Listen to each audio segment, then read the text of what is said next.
Hi there guys, welcome to another Ross Perry Productions video.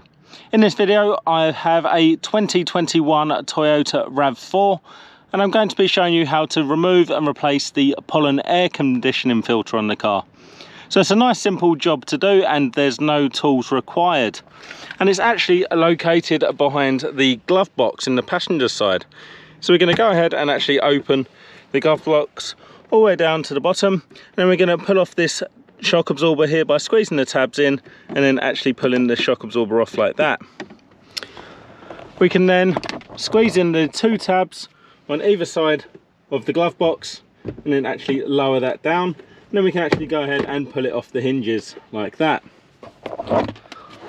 With the glove box now off, we can have a quick look inside. So we've got some electrical connections over the left hand side there, and then we've got this door here with a number 3, an arrow pointing up with the word up next to it. So this is where our pollen air conditioning is actually located.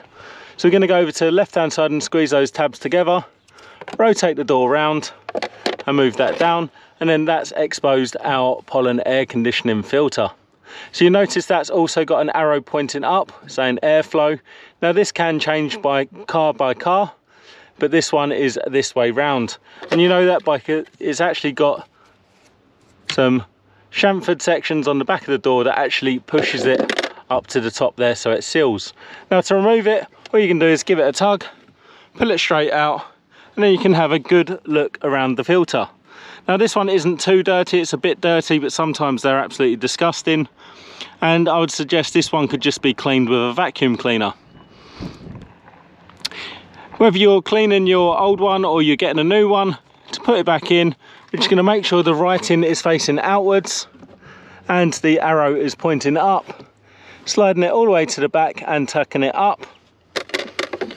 We're then going to get our door, which actually has 2 prongs on the right hand side that we're going to position over there, and we're going to rotate that round and click these 2 bits in here. So that's nice and sealed. Then we get our glove box, pop it back onto the hinges, making sure that's sealed all the way around as well. And then the last thing we're going to do is actually pop that shock absorber back on. Then you can return your glove box back to normal, and that's how easy it is to remove and replace the pollen air conditioning filter on a 2021 Toyota RAV4. If you found that video helpful, please give me the thumbs up, leave me a comment down below, check out some of my other videos and subscribe to my channel.